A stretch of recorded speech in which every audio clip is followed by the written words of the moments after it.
Tunisie, Égypte, Syrie, Bahreïn, Iran, les opposants peuvent leur dire merci. Sans eux, le printemps arabe n'aurait pas connu un tel impact médiatique. Eux, ce sont les Anonymous, les Robins des Bois du net, des geeks sans Dieu ni maître, mais avec une idée très précise de la liberté d'expression. Alors qui se cache derrière ces pseudos qui font trembler le web et les multinationales, net et avec bavure? C'est un sujet d'Étienne Truchot. C'était il y a 3 semaines dans les rues de San Francisco. Des hommes masqués ou nus marchent au nom de la liberté d'expression. Des manifestants qui se revendiquent tous d'un mouvement citoyen né sur le net il y a 3 ans. Ils se font appeler les Anonymous. Anonymous, c'est comme un étendard derrière lequel tout le monde peut se rallier. On n'a pas de chef, on n'a pas de membre officiel et chacun peut se lancer dans des actions au nom d'Anonymous. Leur cible aujourd'hui, le service des transports publics de San Francisco. Le crime, la mairie a coupé le réseau téléphonique dans certaines stations pour empêcher des manifestations contre la police du métro accusée d'avoir tué un homme. Le métro sera bloqué plusieurs heures. Mais la vraie bataille, c'est sur le net qu'elle se déroule. Car avant tout, les Anonymous sont des virtuoses de l'informatique. Des hackers qui peuvent opérer de n'importe où pour bloquer des sites ou y voler des informations. Et à chaque fois, en préambule de leur cyberattaque, une vidéo de l'homme masqué à la voix électronique. You have not only threatened your citizens' safety, but you have also performed an act of censorship. By doing this, you have angered Anonymous. Dans une société où tout se passe désormais sur le net, les Anonymous font trembler grandes entreprises et gouvernements. Je pense que c'est le futur. Je sais que ça paraît étrange de dire ça au sujet d'un groupe de gens bizarres et masqués. Mais je pense que ce que nous faisons, c'est le futur de la politique. Las Vegas, début août. Bienvenue à la DEF CON, la conférence annuelle des hackers américains. Pirates, employés du secteur de la cybersécurité, agents fédéraux, ils sont 10 000 à se mélanger incognito. Ici, on paye son entrée en cash et on ne donne pas son nom. Exceptionnellement, nous avons pu y faire rentrer une caméra. À l'intérieur, l'ambiance est surprenante, sorte de Disneyland du nerd. Ici, la crème des hackers se retrouve pour assister à des conférences avec des agents masqués, jouer à faire planter le site de son voisin et avant tout, découvrir ensemble les nouvelles failles d'Internet. Cette année, nous travaillons sur les attaques en exploitation binaire, les challenges web, en passant par la rétro-ingénierie et plein d'autres choses comme ça.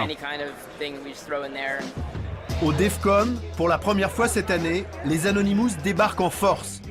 Pirates militants, ils représentent une nouveauté dans le monde du hacking. Ils sont la première génération de hackers activistes. Greg Hoche en est leur porte-parole officieux.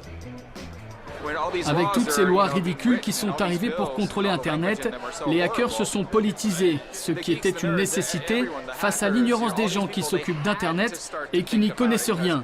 Nous devons agir car notre futur est sur le net. Si on regarde ce qui s'est passé en Tunisie par exemple, le gouvernement a bloqué l'accès à Wikileaks et s'est emparé des mots de passe des jeunes qui manifestaient. Les Anonymous revendiquent leur part dans les révoltes du printemps arabe. Pour lutter contre les régimes autoritaires, ils ont bloqué les sites des gouvernements tunisiens, égyptiens, syriens et libyens jusqu'à la page personnelle de Kadhafi. La méthode employée, des milliers d'internautes du monde entier se connectent en même temps sur le même site jusqu'à le faire sauter. Ils se sont aussi emparés et ont publié les adresses mail et les mots de passe de hauts responsables militaires et politiques du Moyen-Orient.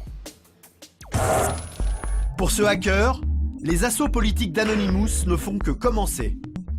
De nombreux groupes vont continuer à se faire hacker. Toutes ces attaques montrent des failles de sécurité que j'ai vues dans des sociétés qui gèrent des dossiers très sensibles partout dans le monde. Et ces attaques ne sont que le sommet de l'iceberg. Au nom de la liberté d'expression, ils se permettent tout. Ces nerds se transforment en juges et en bourreaux. PayPal, Visa, Mastercard ont vu leur site se bloquer parce qu'ils avaient empêché le financement de Wikileaks. Des groupes industriels comme Sony, Fox News ou Bank of America sont hackés et dernièrement les sites de l'OTAN, du Sénat américain et d'entreprises travaillant pour l'armée américaine ont été infiltrés. À Washington, on prend les menaces d'Anonymous très au sérieux. Howard Schmidt, ancien responsable de la sécurité chez Microsoft, a été nommé par Obama pour devenir le monsieur cybersécurité de la Maison-Blanche.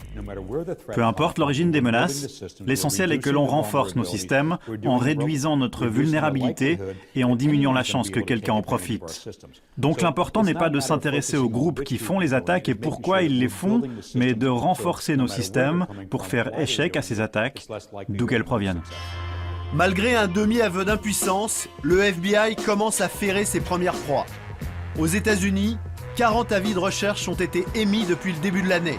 Une vingtaine de personnes ont été interpellées, le plus souvent des adolescents. Des hackers ont été arrêtés dans près d'une dizaine de pays, dont 2 Anglais la semaine passée. La coopération internationale est essentielle. On renforce notre système de surveillance, pas seulement au niveau des gouvernements, mais aussi au niveau des États, des provinces, pour non seulement enquêter sur ces activités, mais aussi poursuivre les responsables. Il ne s'agit pas d'un jeu, de quelques-uns qui s'amusent sur le web. C'est une affaire sérieuse. Comme le président l'a déjà dit, ça coûte de l'argent, ça affecte notre vie privée, notre sécurité nationale, mais aussi la viabilité économique du monde d'aujourd'hui.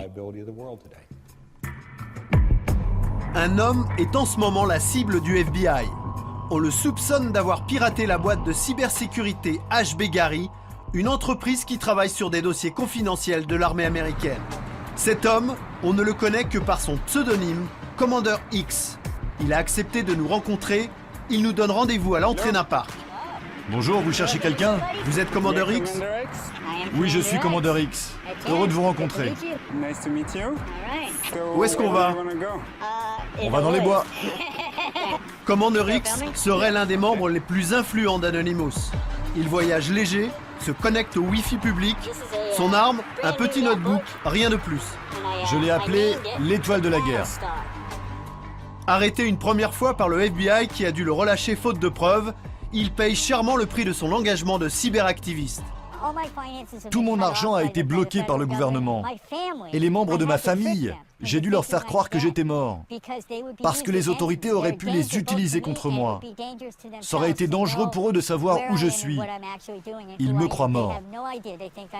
Commander X ne lâchera rien. Il revendique son droit absolu à la liberté d'expression contre ceux qui nous gouvernent et il rejette en bloc les accusations de terrorisme qui sont faites aux Anonymous. On ne va pas hacker le site internet d'un barrage et déverser des milliards de mètres cubes d'eau sur les villes et tuer des milliers de gens. On ne fera de mal à personne.